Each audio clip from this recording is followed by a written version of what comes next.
Hello everyone, আমি মোহাম্মদ ফারহান হোসেন। তো আজকের এই ভিডিও লেকচারে আমরা ফাইল সিস্টেম এবং ডিবিএমএস নিয়ে আলোচনা করব। তো চলুন শুরু করা যাক। তো আজকে আমাদের যে আলোচনার বিষয় সেটা হচ্ছে যে আমাদের অপারেটিং সিস্টেমে বিভিন্ন ধরনের ফাইল আছে, তাই না?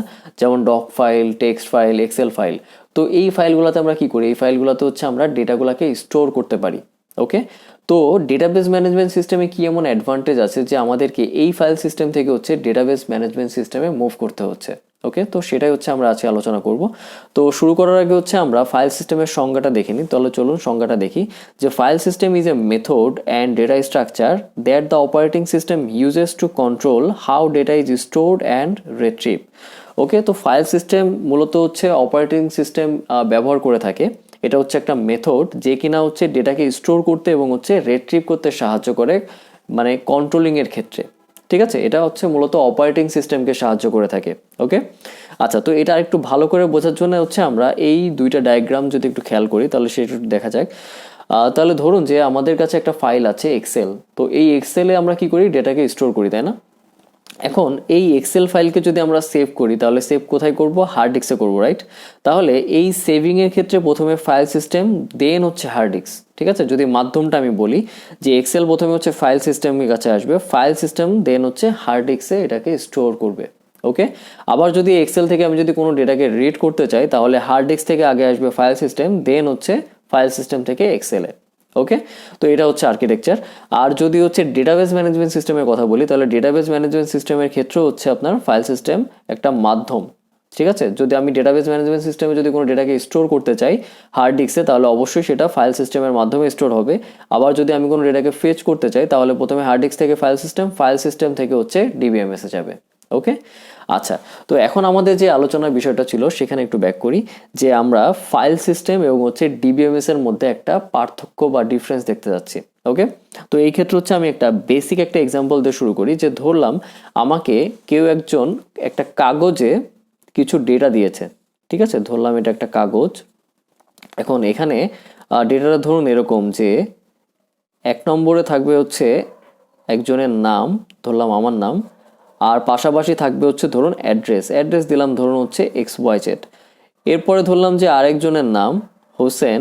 ঠিক আছে, এরপরে ধরলাম তার অ্যাড্রেস। তো এটা আমাকে একটা কাগজে সে দিয়েছে। এখন আমি চাচ্ছি এই ইনফরমেশনটা আমি স্টোর করতে। এখন যেহেতু এটা কাগজে দিয়েছে তো সেই ক্ষেত্রে এটা যদি আমি স্টোর করি ফাইল সিস্টেমে হোক বা ডেটাবেস ম্যানেজমেন্ট সিস্টেমে হোক, তাহলে আমি যদি স্টোর করি তাহলে সেই ক্ষেত্রে আমার এটা হারাবে না। ঠিক আছে, এখন আমি যদি অপারেটিং সিস্টেমে কোনো একটা ফাইলে এটাকে আমি স্টোর করতে চাই, যে ধরলাম আমি একটা এক্সেলে এটাকে স্টোর করতে যাচ্ছি এই ডেটাকে। ঠিক আছে, তাহলে এক্সেলে আমি কি করব? এক্সেলে তো আমি এভাবে লিখতে পারি, তাই না? এখানে 3টা কলাম নিব। প্রথমে দিব সিরিয়াল নাম্বার, এরপরে দিলাম ধরুন নেম, এরপরে দিলাম অ্যাড্রেস। এরপর আমি এই দুইটা ডেটাকে আমি সিরিয়াল 1 সিরিয়াল 2 এভাবে যেভাবে আছে এভাবে আমি এটাকে স্টোর করতে পারি।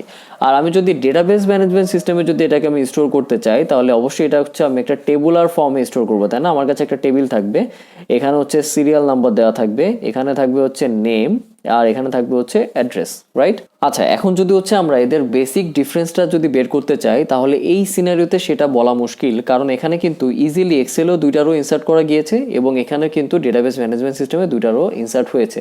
বাট যদি এই সিনারিওটা আরেকটু ডিপলি চিন্তা করা যায়, যে ধরুন এই ক্যাটাগরিতেই বা এই ফরম্যাটিংয়ে যদি আমার কাছে এরকম 10 লাখ ডেটা আসে, ঠিক আছে, 10 লাখ ডেটা, এবং আমি সেটাকে এক্সেলে এভাবে ইনসার্ট করে ম্যানেজ করতে চাই তাহলে সেই ক্ষেত্রে অনেক চ্যালেঞ্জ হয়ে যাবে এক্সেলের ক্ষেত্রে। ওকে, বাট আমি যদি ডিবিএমএস এর কথা চিন্তা করি তাহলে ডিবিএমএস এ কিন্তু আমি ইজিলি 10 লাখ ডেটাকে আমি ইনসার্ট করতে পারবো, এখানে কোনো চ্যালেঞ্জ ফেস করতে হবে না। ওকে, আচ্ছা, তো এটা জাস্ট আমি একটা বেসিক একটা ডিফারেন্স দেখালাম, বাট এছাড়াও আমাদের আরো কিছু মেজর ডিফারেন্স আছে। তো সেটা নিয়ে একটু আলোচনা করা যাক। যে দেখুন, প্রথম যে ডিফারেন্স সেটা ডেটা রিডান্ডেন্সি। ডেটা রিডান্ডেন্সি মানে কি? যে একই জাতীয় ডেটা যদি আপনার বিভিন্ন লোকেশনে থাকে, সেটা কেমন? যে ধরুন আপনার এ লোকেশনে যেই ডেটাটা আছে আপনার বি লোকেশনেও ঠিক সেম ডেটাটা যদি আপনাকে মেনটেন করতে হয়, মানে এ ফোল্ডারে বা এ ড্রাইভে ধরুন আপনার যে ডেটাটা আছে আপনি বি ড্রাইভে সেই সেম ডেটাটা রেখেছেন, তো এটাকে বলে ডেটা রিডান্ডেন্সি, যেটা নর্মাল ফাইল সিস্টেমে আমাদেরকে ম্যানেজ করতে হয়। বা ডেটাবেস ম্যানেজমেন্ট সিস্টেমে কিন্তু আমরা বিভিন্ন ধরনের স্কিমাকে আমরা ব্যবহার করতে পারি। ওকে, আচ্ছা, এরপরে কি আছে, ডেটা ইনকনসিস্টেন্সি। ডেটা ইনকনসিস্টেন্সি আসলে হচ্ছে ডেটা রিডান্ডেন্সি থেকেই আসছে। সেটা কেমন, যে আমরা কি করছি, যে আমরা দুইটা লোকেশনে সেম ডেটাকে মেনটেন করছি। তো সেই ক্ষেত্রে ধরুন যে এ নম্বর লোকেশনে আপনি যদি কিছু চেঞ্জ করেন, তাহলে সেই চেঞ্জটা অবশ্যই আপনাকে বি লোকেশনও চেঞ্জ করতে হবে। আর আপনি যদি চেঞ্জ না করেন বি লোকেশনে, তাহলে এই ক্ষেত্রে হবে হচ্ছে ইনকনসিস্টেন্সি। তো এই ইনকনসিস্টেন্সি যে চান্সটা, সেটা কিন্তু আমাদের নর্মাল যে ফাইল সিস্টেম সেখানে কিন্তু হওয়ার পসিবিলিটি সব থেকে বেশি। হতেই পারে যে, এটা তো জাস্ট হচ্ছে আমি একটা এক্সাম্পল দিচ্ছি, এরকম হতে পারে যে একই ডেটা হচ্ছে আপনার অনেকগুলা বিভিন্ন বিভিন্ন লোকেশনে আপনার স্টোর করা আছে। তো সেই ক্ষেত্রে আপনি যদি সবগুলা লোকেশনে চেঞ্জ করতে চান, তাহলে সেটা অবশ্যই কমপ্লেক্স, এবং যদি চেঞ্জ না হয় তাহলে অবশ্যই ইনকনসিস্টেন্সি। ওকে, যেটা কিন্তু ডেটাবেস ম্যানেজমেন্ট সিস্টেমে নেই। আচ্ছা, পরের যেটা আসছে সেটা হচ্ছে সিকিউরিটি। সিকিউরিটি বলতে কি বোঝায়, যে দেখুন আপনার এই এক্সেল ফাইলটা যে কেউ চাইলেই কিন্তু এডিট করে ফেলতে পারে, তাই না, আপনার ডেটাকে চেঞ্জ করে দিতে পারে। তো এই সিকিউরিটি কনসার্নটা অবশ্যই মেনটেন করে ডেটাবেস ম্যানেজমেন্ট সিস্টেম। সেটা কিভাবে, সেটা হচ্ছে এখানে হচ্ছে এক্সেস পারমিশন থাকে, যে আপনাকে চাইলেই হচ্ছে আপনি এখানে রাইট করতে পারবেন না। আপনাকে যদি পারমিশন দেওয়া হয় তাহলে সেই ক্ষেত্রে হচ্ছে আপনি রিড করতে পারবেন, আপনাকে যদি পারমিশন দেওয়া হয় সেই ক্ষেত্রে আপনি রাইটও করতে পারবেন। ঠিক আছে, ডেটাবেস ম্যানেজমেন্ট সিস্টেমে। আচ্ছা, এরপরে কি আছে, এরপরে হচ্ছে অ্যাটমিসিটি প্রবলেম। এটা মানে কি, যে ধরুন আপনি এক্সেলে 10টা রো আপনি আপডেট করবেন, ঠিক আছে, একসাথে। তো এই ক্ষেত্রে ধরুন যে 5টা রো আপডেট হওয়ার পরে কোনো কারণে সিস্টেম ফেল করলো, আর 5টা রো আপডেট হলো না, তাহলে এই ক্ষেত্রে কি আপনার আপডেটটা কমপ্লিট হলো? না, এই ক্ষেত্রে কিন্তু ফুললি আপডেট কমপ্লিট হলো না, যেটা কিন্তু নর্মাল ফাইল সিস্টেম মানে এক্সেলের ক্ষেত্রে হতে পারে। বাট ডেটাবেস ম্যানেজমেন্ট সিস্টেমে কি হবে, যে ও যদি আপডেট করে হয় পুরোটা করবে, আদারওয়াইজ সে করবেই না। ঠিক আছে, আবার প্রথম থেকে শুরু করবে। এরকম 5টা আপডেট হওয়ার পরে যে আর 5টা রয়ে গেল, এরকম সিনারিও হচ্ছে ডেটাবেস ম্যানেজমেন্ট সিস্টেমে নেই। আচ্ছা, ও যদি আপডেট করে তাহলে পুরোটা আপডেট করবে, এর মাঝখানে যদি সিস্টেম ফেল করে তাহলে সে রোল ব্যাক করে আবার প্রথম থেকে লাস্ট পর্যন্ত আপডেট করার চেষ্টা করবে। ওকে, আচ্ছা, এরপরে কি আছে, ডেটা সার্চিং। দেখুন, ডেটা সার্চিং এটা কিন্তু একটা ইম্পর্টেন্ট বিষয়, কারণ আপনি ডেটাকে স্টোর করছেন আপনার পরবর্তীতে কাজে লাগানোর জন্য, তাই না? আপনি যখন সার্চ করবেন, তো সেই ক্ষেত্রে আপনার সার্চিংয়ের যে ক্যাটাগরাইজ, সেটা অবশ্যই ডেটাবেস ম্যানেজমেন্ট সিস্টেম খুব ভালোভাবে প্রোভাইড করে থাকে এসকিউএল এর মাধ্যমে। ঠিক আছে, স্ট্রাকচার কোয়ারি ল্যাঙ্গুয়েজের মাধ্যমে আপনি এসকিউএল এর মাধ্যমে ডেটাকে খুব ভালোভাবে ফেচ করতে পারবেন। ঠিক আছে, যাতে করে হচ্ছে আপনার বিজনেস পয়েন্ট অফ ভিউ বা আপনি যেই কাজটাকে আপনি প্রাধান্য দিচ্ছেন সেই কাজের প্রায়োরিটি অনুযায়ী হচ্ছে আপনি এসকিউএল এর মাধ্যমে ডেটাকে ফেচ করে আনতে পারবেন। বাট এক্সেলে বা নর্মাল ফাইলে আপনি কিন্তু সেই সার্চিংটা পাচ্ছেন না।